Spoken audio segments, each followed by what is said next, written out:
شروع اللہ کا نام لے کر جو بڑا مہربان نہایت رحم والا ہے۔ حامیم عین سین قاف۔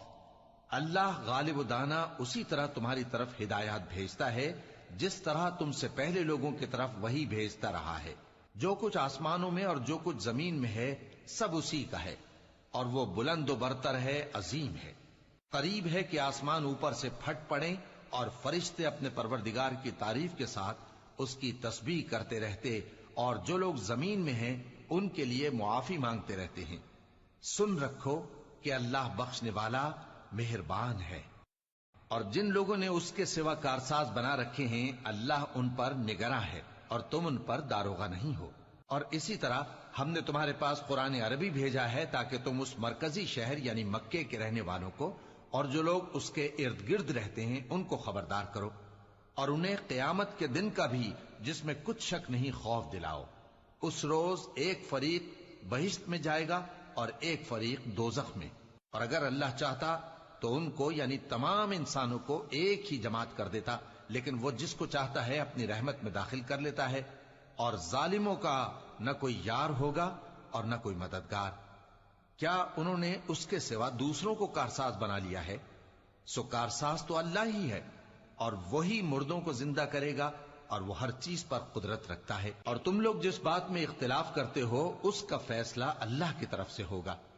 یہی اللہ میرا پروردگار ہے، میں اسی پر بھروسہ رکھتا ہوں اور اسی کی طرف رجوع کرتا ہوں۔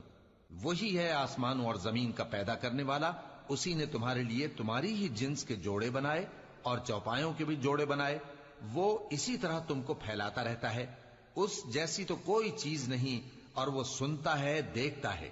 آسمانوں اور زمین کی کنجیاں اسی کے پاس ہیں، وہ جس کے لیے چاہتا ہے رزق فراخ کر دیتا ہے اور جس کے لیے چاہتا ہے تنگ کر دیتا ہے۔ بے شک وہ ہر چیز سے واقف ہے۔ اس نے تمہارے لیے دین کا وہی رستہ مقرر کیا جس کے اختیار کرنے کا نوح کو حکم دیا تھا، اور جس کی اے نبی ہم نے تمہاری طرف وہی بھیجی ہے، اور جس کا ابراہیم اور موسیٰ اور عیسیٰ کو حکم دیا تھا، وہ یہ کہ دین کو قائم رکھنا اور اس میں پھوٹ نہ ڈالنا۔ جس چیز کی طرف تم مشرکوں کو بلاتے ہو وہ ان کو ناگوار گزرتی ہے۔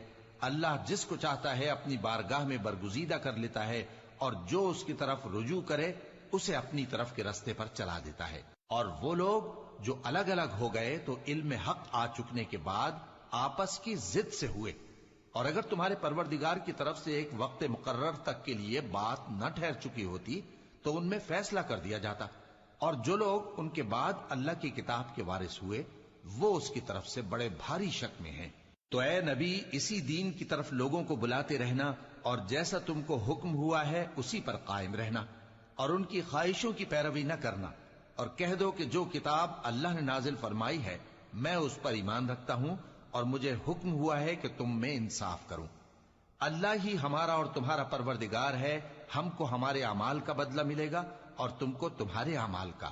ہم میں اور تم میں کچھ بحث و تکرار نہیں، اللہ ہم سب کو اکٹھا کرے گا اور اسی کی طرف لوٹ کر جانا ہے۔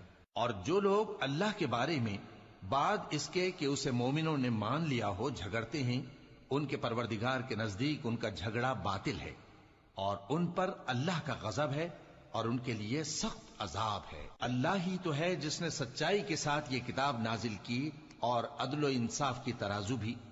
اور تم کو کیا معلوم، شاید قیامت قریب ہی آ پہنچی ہو۔ جو لوگ اس پر یعنی قیامت پر ایمان نہیں رکھتے وہ اس کے لیے جلدی مچا رہے ہیں، اور جو مومن ہیں وہ اس سے ڈرتے ہیں اور جانتے ہیں کہ وہ یقینی ہے۔ دیکھو جو لوگ قیامت میں جھگڑتے ہیں وہ پرلے درجے کی گمراہی میں ہیں۔ اللہ اپنے بندوں پر مہربان ہے، وہ جس کو چاہتا ہے رزق دیتا ہے، اور وہ زور آور ہے، غالب ہے۔ جو شخص آخرت کی کھیتی کا طالب ہو اس کے لیے ہم اس کی کھیتی میں اضافہ کریں گے، اور جو دنیا کی کھیتی کا طلبگار ہو اس کو ہم اسی میں سے کچھ دیں گے، اور اس کا آخرت میں کچھ حصہ نہ ہوگا۔ کیا ان کے ایسے شریک ہیں جنہوں نے ان کے لیے ایسا دین مقرر کیا ہے جس کا اللہ نے حکم نہیں دیا؟ اور اگر فیصلے کے دن کا وعدہ نہ ہوتا تو ان میں فیصلہ کر دیا جاتا، اور جو ظالم ہیں ان کے لیے درد دینے والا عذاب ہے۔ تم دیکھو گے کہ ظالم اپنے اعمال کے وبال سے ڈر رہے ہوں گے اور وہ ان پر پڑھ کر رہے گا، اور جو لوگ ایمان لائے اور نیک عمل کرتے رہے وہ بہشت کے باغوں میں ہوں گے، وہ جو کچھ چاہیں گے ان کے پروردگار کے پاس موجود ہوگا۔ یہی بڑا فضل ہے، یہی وہ انعام ہے جس کی اللہ اپنے ان بندوں کو جو ایمان لاتے اور عمل نیک کرتے ہیں بشارت دیتا ہے۔ کہہ دو کہ میں اس کا تم سے کچھ صلہ نہیں مانگتا مگر تم کو قرابت کی محبت کا لحاظ تو چاہیے، اور جو کوئی نیکی کرے گا ہم اس کے لیے اس میں ثواب بڑھائیں گے۔ بے شک اللہ بخشنے والا ہے، قدردان ہے۔ کیا یہ لوگ یہ کہتے ہیں کہ پیغمبر نے اللہ پر جھوٹ باندھ لیا ہے؟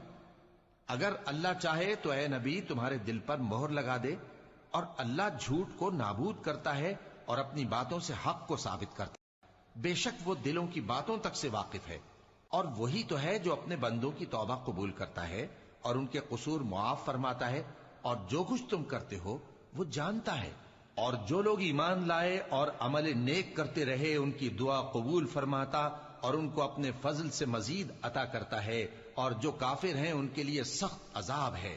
اور اگر اللہ اپنے سب بندوں کے لیے رزق میں فراخی کر دیتا تو وہ زمین میں فساد کرنے لگتے، لیکن وہ جس قدر چاہتا ہے اندازے کے ساتھ نازل کرتا ہے۔ بے شک وہ اپنے بندوں کو جانتا ہے، دیکھتا ہے، اور وہی تو ہے جو لوگوں کی نا امید ہو جانے کے بعد میں برساتا اور اپنی رحمت یعنی بارش کی برکت کو پھیلا دیتا ہے، اور وہ کارساز ہے، لائق حمد و ثنا ہے۔ اور اسی کی نشانیوں میں سے ہے آسمانوں اور زمین کا پیدا کرنا اور ان جانوروں کا جو اس نے ان میں پھیلا رکھے ہیں، اور وہ جب چاہے ان کے جمع کر لینے پر قادر بھی ہے۔ اور جو مصیبت تم پر واقع ہوتی ہے سو تمہارے اپنے کرتوتوں سے، اور وہ بہت سے گناہ تو معاف کر دیتا ہے۔ اور تم زمین میں اللہ کو عاجز نہیں کر سکتے، اور اللہ کے سوا نہ تمہارا کوئی دوست ہے اور نہ مددگار۔ اور اسی کی نشانیوں میں سے سمندر میں چلنے والے جہاز ہیں پہاڑوں جیسے۔ اگر اللہ چاہے تو ہوا کو ٹھہرا دے کہ جہاز اس کی سطح پر کھڑے رہ جائیں۔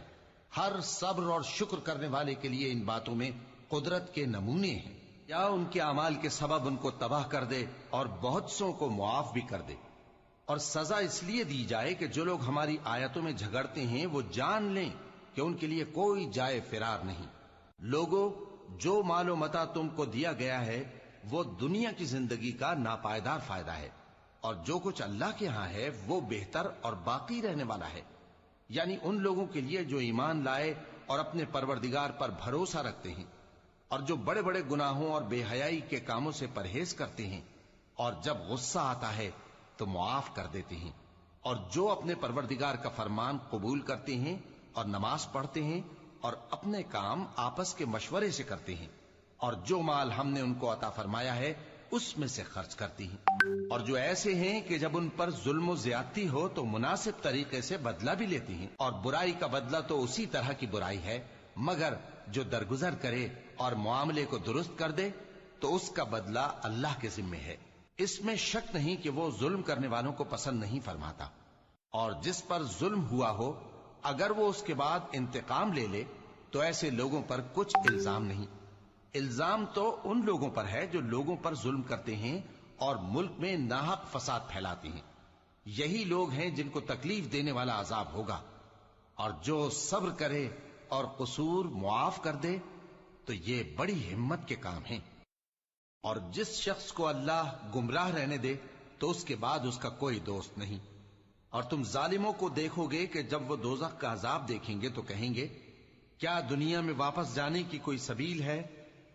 اور تم ان کو دیکھو گے کہ دوزخ کے سامنے لائے جائیں گے، ذلت سے عاجزی کرتے ہوئے چھپی نگاہ سے دیکھ رہے ہوں گے، اور مومن لوگ کہیں گے کہ گھاٹے میں رہنے والے تو وہ ہیں جنہوں نے قیامت کے دن اپنے آپ کو اور اپنے گھر والوں کو خسارے میں ڈالا۔ دیکھو کہ بے انصاف لوگ ہمیشہ کے دکھ میں پڑے رہیں گے، اور اللہ کے سوا ان کے کوئی دوست نہ ہوں گے کہ اللہ کے سوا ان کو مدد دے سکیں، اور جس کو اللہ گمراہ رہنے دے اس کے لیے ہدایت کا کوئی رستہ نہیں۔ ان سے کہہ دو کہ قبل اس کے کہ وہ دن جو ٹلے گا نہیں اللہ کی طرف سے آ موجود ہو، اپنے پروردگار کا حکم قبول کر لو۔ اس دن تمہارے لیے نہ کوئی جائے پناہ ہوگی اور نہ تم سے گناہوں کا انکار ہی بن پڑے گا۔ پھر اگر یہ منہ پھیر لیں تو ہم نے تم کو ان پر نگہبان بنا کر نہیں بھیجا، تمہارا کام تو صرف احکام کا پہنچا دینا ہے۔ اور جب ہم انسان کو اپنی رحمت کا مزہ چکھاتے ہیں تو وہ اس سے خوش ہو جاتا ہے، اور اگر ان کو انہی کے اعمال کے سبب کوئی سختی پہنچتی ہے تو سب احسانوں کو بھول جاتا ہے. بے شک انسان بڑا ناشکرا ہے. تمام بادشاہت اللہ ہی کی ہے، آسمانوں کی بھی اور زمین کی بھی. وہ جو چاہتا ہے پیدا کرتا ہے، جسے چاہتا ہے بیٹیاں عطا کرتا ہے اور جسے چاہتا ہے بیٹے بخشتا ہے، یا ان کو بیٹے اور بیٹیاں دونوں عنایت فرماتا ہے، اور جس کو چاہتا ہے بے اولاد رکھتا ہے. وہ تو جاننے والا ہے، قدرت والا ہے. اور کسی آدمی کے لیے ممکن نہیں کہ اللہ اس سے بات کرے مگر وحی کے ذریعے یا پردے کے پیچھے سے، یا کوئی فرشتہ بھیج دے تو وہ اللہ کے حکم سے جو اللہ چاہے القا کرے. بے شک وہ بلند و برتر ہے، حکمت والا ہے. اور اسی طرح ہم نے اپنے حکم سے تمہاری طرف روح القدس کے ذریعے سے قرآن بھیجا ہے. تم نہ تو کتاب کو جانتے تھے اور نہ ایمان کو، لیکن ہم نے اس کو نور بنایا ہے کہ اس سے ہم اپنے بندوں میں سے جس کو چاہتے ہیں ہدایت کرتے ہیں. اور بے شک اے نبی تم سیدھا رستہ دکھاتے ہو، یعنی اس اللہ کا رستہ جو آسمانوں اور زمین کی سب چیزوں کا مالک ہے. دیکھو سب کام اللہ کی طرف رجوع ہوں گے اور وہی ان میں فیصلہ کرے گا.